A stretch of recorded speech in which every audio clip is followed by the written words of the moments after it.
వారం రోజులు సిపిఎస్ రద్దు చేస్తా అన్నాడు. ఎన్ని వారాలైంది? కడపటికి చివరి వారం వస్తుంది, తొందరనే పోయే వారం ఇంటికి పోతాడు. అలాంటి నువ్వు ఏం చేశావని అడుగుతున్నా. గుంటల పడిన బాగు కోసం ఒక్కసారైనా బటన్ నొక్కాడా అని మిమ్మల్ని అడుగుతున్నా. మీ రోడ్డు మీద వచ్చారు, ఎక్కడ చూసినా గుంతలే కదా అని మిమ్మల్ని అడుగుతున్నా. రోడ్లు బాగా లేవంటే చేలిచే పైకి చూపించండి. గట్టిగా చప్పట్లు కొట్టి నిరసన తెలియజేయండి. రైతుల ఆత్మహత్యల నివారణ కోసం ఒక్కసారి బటన్ నొక్కలేదే. ఎంతమంది చనిపోయారు? రోజుకు 4-5 మంది చనిపోతున్నారు. బలవంతపు మరణాలు చేసుకుంటున్నారు. రైతు బతుకు చితికిపోయింది. అలాంటి రైతుల కోసం ఎప్పుడు బటన్ నొక్కే పరిస్థితిలో లేడు. డిఎస్సి కోసం బటన్ నొక్కాడా తమ్ముళ్ళు అని అడుగుతున్నా. నొక్కతాడా అని మిమ్మల్ని అడుగుతున్నా. ఇప్పుడు మాట్లాడుతున్న మెగా డిఎస్సి అంట. ఎవడికి చెప్తాం? మళ్ళా ఉద్యోగం రావాలంటే తెలుగుదేశం రావాలి, జనసేన రావాలి, అప్పుడే యువతకు ఉద్యోగాలు వస్తాయి. కానీ బటన్లు కొన్నాట్లు నొక్కాడు. Mining button నొక్కాడు. భూగర్భ సంపద మొత్తం దోచేశాడు. మామూలు దోపిడీ కాదు, ఇష్టానుసారంగా దోచాడు. ఇసుక బటన్ నొక్కాడు. సాయంత్రం తాడేపల్లి ప్యాలెస్ కి 100 కోట్ల రూపాయలు డబ్బులు పోయే పరిస్థితి వచ్చింది. మద్యం బటన్ నొక్కాడు.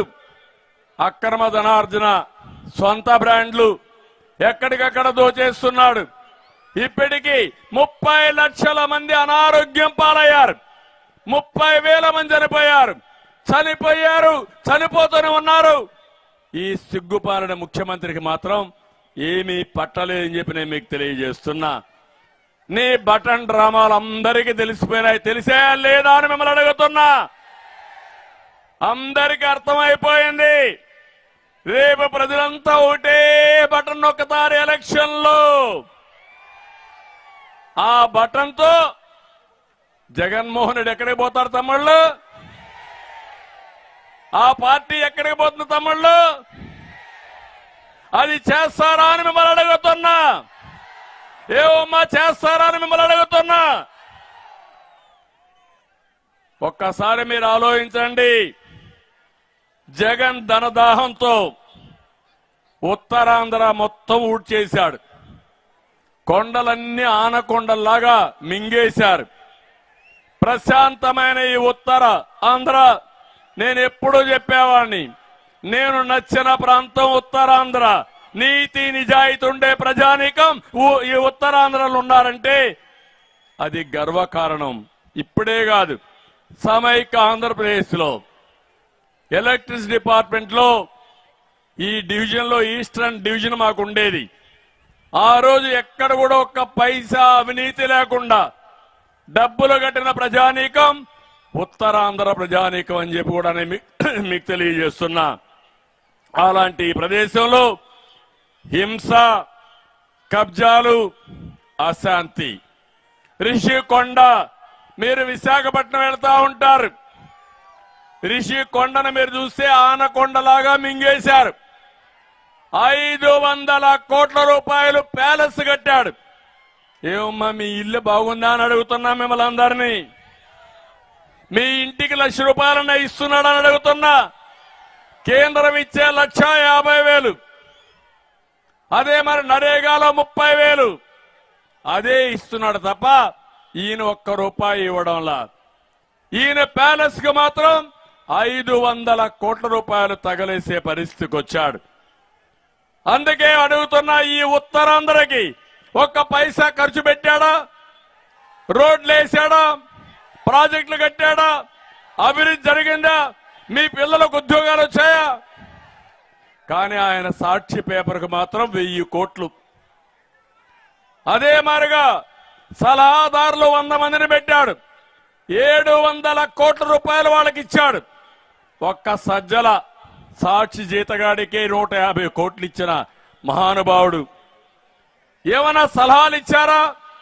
వాళ్ళు ఇచ్చిన సలహాలు మీ జీవితాల్లో ఉపయోగపడ్డాయా అని మిమ్మల్ని అడుగుతున్నా. సలహాలు లేదు, ప్రజాధనాన్ని దోచిపెట్టే పరిస్థితికి వచ్చాడు. ఇంకో పక్క ఉత్తరాంధ్రలో 5 సంవత్సరాలు ఖర్చు పెట్టకుండా మూడు ఐటమ్స్. సాక్షికి ఇచ్చింది 1000 కోట్లు, సలహాదారులకు ఇచ్చింది 700 కోట్లు, ఈయన ప్యాలెస్ కట్టుకున్నది 500 కోట్లు. అన్ని కలిపితే 2200 కోట్ల రూపాయలు. అయితే ఆ 2200 కోట్ల రూపాయలు కూడా ఉత్తరాంధ్రలో ఇరిగేషన్ ఖర్చు పెట్టలేదు 5 సంవత్సరాలు ఈ ముఖ్యమంత్రి. ఈయన మా ఈ ఉత్తరాంధ్ర గురించి మాట్లాడుతున్నాడు. ఈ విశాఖపట్నం పెట్టుబడులకైతే ఒక స్వర్గధామం. నేడు వైసీపీ పాలనలో కబ్జాలకు కేంద్రంగా మారిపోయింది. ఒక్క విశాఖపట్నంలో 40,000 కోట్ల రూపాయలు దోచేశారు. అందుకే అడుగుతున్నా, ఈ వైఎస్ఆర్ కాంగ్రెస్ పార్టీకి బుద్ధి చెప్పాలనా లేదా అని మిమ్మల్ని అడుగుతున్నా. నేను అక్కడ మిలీనియం టవర్స్ కట్టా, హైదరాబాద్ లో హైటెక్ సిటీ కట్టాం మేము. అదే మరి ఇక్కడ మిలీనియం టవర్స్ కట్టి ఐటీ ప్రోత్సహించి ఇక్కడుండే పిల్లలు హైదరాబాద్కో బెంగళూరుకో అమెరికాకు పోయే పని లేకుండా విశాఖపట్నంలో పనిచేయాలని నేను ఆ రోజు ప్రయత్నం చేశాను. నేను అడుగుతున్నా, ఎన్నో కంపెనీలు తీసుకొచ్చాం. ఫ్రాంక్లిన్ టెంపుల్టన్, లూలు గ్రూప్ని, హెచ్ఎస్బిసిని, అదాని డేటా సెంటర్, ఇలాంటి కంపెనీలు తీసుకొస్తే అవన్నీ తరిమేశాడు. ఎంత కక్కుర్తిగాడంటే, లూలు గ్రూప్ గాని అక్కడ షాపింగ్ మాల్ కట్టుంటే ఒక టూరిజం కేంద్రంగా విశాఖపట్నం అభివృద్ధి అయ్యేది. దాన్ని తరిమేసి రియల్ ఎస్టేట్కు అమ్ముకుని డబ్బులు దోచుకున్న వ్యక్తి ఈ జగన్మోహన్ రెడ్డి అని చెప్పి నేను మీకు తెలియజేస్తున్నా. వాళ్ళు యూపీలో కట్టారు, హైదరాబాద్ లో కట్టారు, దేశం అంతా కట్టే పరిస్థితికి వచ్చారు. ఇంకో పక్క కార్తీక వనం, ఎన్సీసీ భూములు, ప్రేమ సమాజం అన్ని మింగేసే పరిస్థితికి వచ్చాడు. బే పార్క్ గాని, దస్మల్లా భూములు గాని, హైగ్రేవ్ భూములు గాని మొత్తం కొల్లగొట్టే పరిస్థితికి వచ్చారు. ఈ రోజు ఇంకో పక్క చూస్తే విశాఖ మెట్రో ఎప్పుడో ప్రారంభించాం. అదే తెలుగుదేశం పార్టీ అధికారం ఉంటే విశాఖపట్నం మెట్రో వచ్చేది, అది పోయింది. విశాఖపట్నం భోగాపురంలో ఎయిర్పోర్టుకు నాంది పలికాం. మనం ఉంటే ఎప్పుడో ప్రారంభమయ్యేది, అది కూడా పోయింది. ఇంకో పక్క